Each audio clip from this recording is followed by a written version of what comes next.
Hello and welcome to Deep Blue Sea, the podcast. I am your host, Jay Cluett, and today it's our Christmas episode. It's our holiday episode. This is the first time we've dedicated an episode to a Christmas film.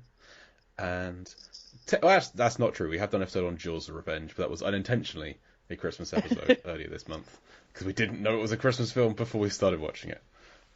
Technically it is. So, normally on this podcast, we'd be looking at the Deep Blue Sea franchise, one chapter at a time. Me and my co-host Mark, who is on paternity leave. But we've done all the Deep Blue Sea films, all the chapters, and now we're looking at Deep Blue Sea adjacent films. That's films directed by Renny Harlin, or featuring sharks, or have taken place a lot on the water, that kind of thing, but ones that I'm unfamiliar with. And this week, we're looking at another shark film. I can see a shark fin in the distance. Looks like just a regular shark fin. But no, surely there's not a Santa hat on that fin. It appears the eyes are glowing red, like Rudolph's nose. And there's Christmas lights wrapped around it, jingle bells, bauble teeth, a candy cane horn. That's right. It's Santa Jaws. Santa Jaws is coming to town, and he's coming via this podcast. So what is Santa Jaws? Well, it's a very good question. It's actually a 2018 film, far more recent than I thought it was going to be. Directed by Misty Talley, starring a bunch of people I'd never heard of before, but we'll get into those when we get to them. And it tells the story of Cody, played by Reed Miller, who is a kid who is an aspiring comic book creator. He's made a comic of Santa Jaws. He's gifted a pen that can bring things he draws to life. You can see where this is going. That's exactly where it goes. Santa Jaws springs off the page and eats his family. Hilarity ensues. So I need somebody who knows about this film, not only knows about this film, but owns several items of clothing dedicated to this film and is wearing as many of them as she can right now. So returning for, I think, her third time on the show is Lisa Leahy. Lisa, welcome back to the show. Thank you so much. It is indeed my third time on the show. Third time's a charm. And yes, I am proudly wearing my Santa Jaws t-shirt. I wore it to school today and got funny looks. Only from about half the people there, because the other half knows that I'm insane. So they pretty much expect this kind of silliness from me. Good to hear. So before we get into Santa Jaws, what are your thoughts on kind of Christmas horror movies in general? I don't mind them. I have no problem with Christmas and horror blending together. You know, you go to the classic Tales from the Crypt episode where, you know, an escapee from an asylum comes, and classic home invasion sort of thing where attacks this woman on Christmas Eve. And, you know, you go to that, and you go to Silent Night, Deadly Night and Black Christmas. And I'm good with those. It's when they get really kind of dopey that I'm less inclined to enjoy them. I'd like to remind you of the film we're talking about today. Oh, yes. Well, this is a very different kind of film. Whereas, like, I'm not always good with the horror comedies, but something like this is right up my alley because it knows darn well just how bad it is. It's not trying to be some clever comedy, you know, genius film. It is full on terrible. It knows it, and it commits to it 100%. And so this is Mystery Science Theater fodder right here. You know, this is Sharknado. These kinds of films I'm okay with. It's stuff that's authentically funny to other people that I, for some reason, just don't find funny. It has never made sense. I long gave up the logic of what I find funny and what I don't. And this film actually premiered in the summertime during Shark Week. Makes sense. And this was on Sci-Fi Channel, which is the wonderful group that brought us Sharknado. And so because Discovery Channel and all of their various constituencies were doing Shark Week, Sci-Fi brought out, you know, the Sharknado films and the other dopey shark movies and premiered Santa Jaws. And I just laughed myself silly through the whole thing because it's just a joy, an absolute joy to watch this film. I agree. We I'm had so to glad. we had to reschedule this recording, and I'm glad that we managed to find a time that would work for us, because this film holds a record for me in that this is the most money I've spent to watch one film. Oh no! Was for Santa Jaws. How much did you pay? Yeah. I'm gonna have to Venmo you. No, not at all. Thank you. Because Santa Jaws, as far as I'm aware, has never had a UK release. Oh, I can't imagine why. This wasn't internationally released for everyone to enjoy. Because I think in America, at least, it's available on Amazon Prime. Yes, it is. For which we we have Amazon Prime, but we don't have the rights for this, it turns out. So I had to get a US import, and the only way I could do that was in a box set of 7 films. Oh my goodness. Which is a collection called Shark Bait. 6 killer shark films, plus a bonus 7th alligator film. Oh my gosh. So I now own on DVD Ghost Shark, which I have seen before and is fantastic. Mississippi River Sharks, Ozark Sharks, which is the same director, Swamp Shark, Zombie Shark, and Alligator Alley. Oh. All future shows coming up. My goodness, this sounds like a gem. So that cost £16. Oh my god. But that's a Region 1 DVD, and you know what I don't have? Oh no! Oh no! Oh no! I feel terrible. £47 this film cost me to watch. Wow. Oh, that's dedication, Jay, that you didn't just say, sorry, can't get to that one, pick something else. This is some serious dedication for this movie and this podcast.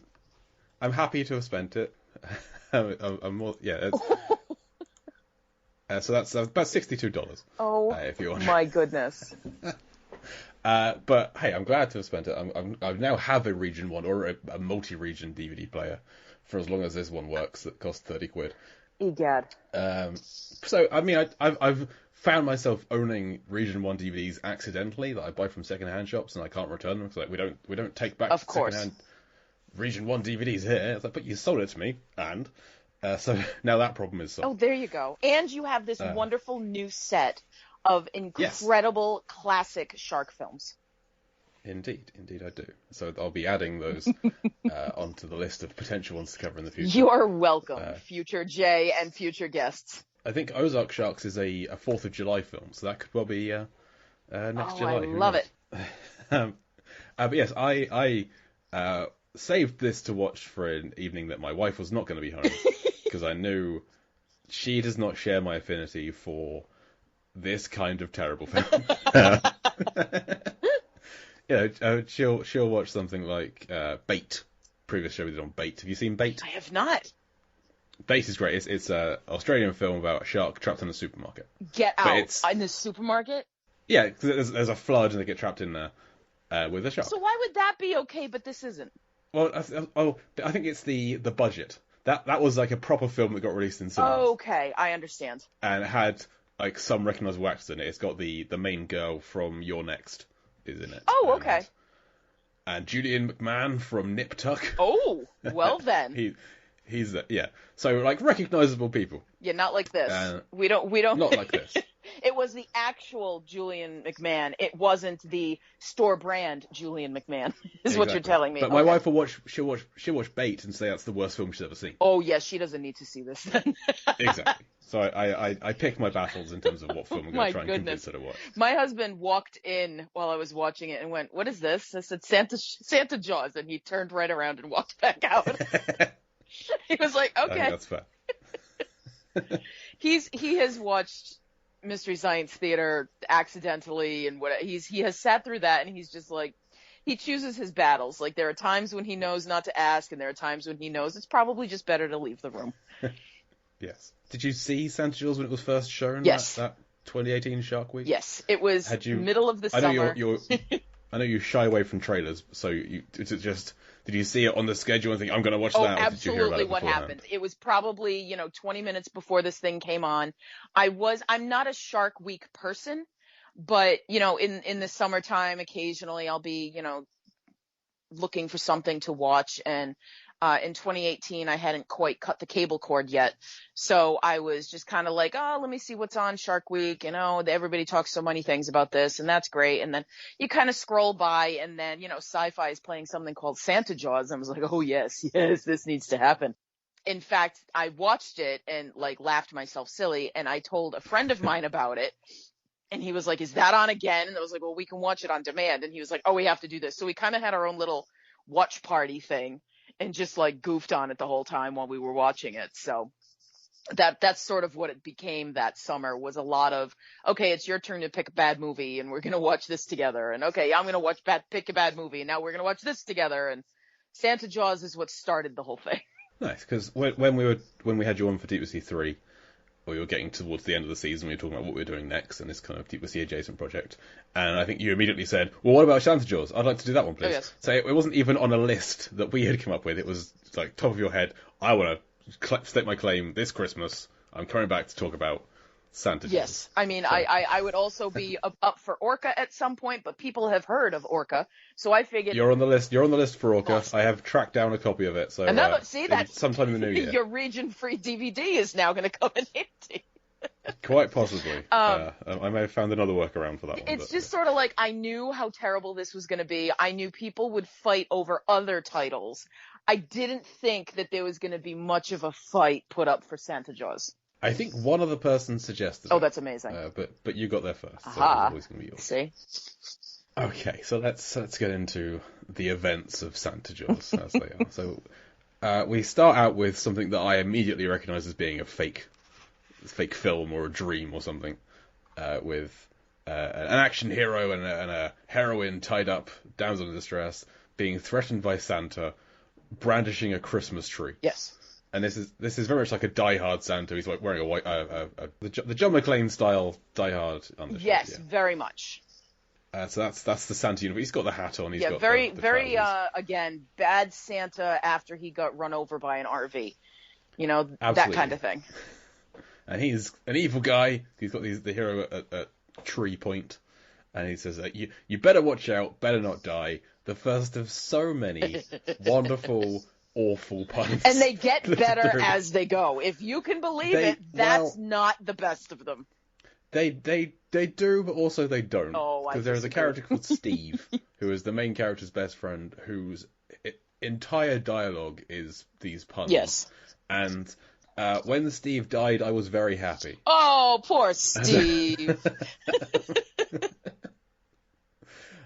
Let's just say that I didn't miss Steve after he was Well, gone. see, there was another line delivered though after Steve was no longer with us, but we'll have to get to that then. Oh, is that like the final line to the show? Oh my goodness, it's the best one. Yes. Like the one that was in the trailer, that whoever made the trailer for this, whoever made a poster for this, that was on there. It had to have been. Yes. Absolutely. So better watch out, better not die. And then as Santa is dispatched, the hero is like, "See you in Jingle Hell," which it's like he gets a kick to the jingle balls, to the balls, which make a jingle bell noise. He's got Feliz Navidad tattooed on his arms, on his forearms. This is very much the Alec Baldwin Santa in Rise of the Guardians. I would say, like this big burly guy with tattoos. Yeah, very much. Yeah. So this turns out to be a not really a dream, but it's the comic that Cody and Steve have concocted. Yes. Which is missing an ending. And if you think that the film is going to wrap up by they work out how to end the story, then prepare for disappointment. So that doesn't happen. There's a few things are established that don't necessarily get wrapped up. It's not really the greatest in terms of plot. You know, I mean, it clearly went through a few rewrites. Yes, this isn't winning any screenplay No, awards. This is winning the award for. We came up with a concept of a shark that's also Santa. It's funny because as I was watching it, I was like, you have a number of different scenes where people are connecting. And I said, if we cut out the connecting scenes, this film would be about 22 minutes long. Yeah, there's essentially 4 different locations of their Cody's family home, the comic book store, the restaurant, and somewhere else on the dock. Yes. And a lot of the film is characters going from one of these places to another, yes. just missing people that they're looking for who have gone from another location to another. It's incredible. It's like a Benny Hill episode. It's incredible and infuriating in equal measures. Yes. So Cody turns out not the greatest of kids. He's got in trouble by making some kind of comic about the school principal and uniforms. I didn't quite. Yes, follow. the school principal with his bulging belly cracking a whip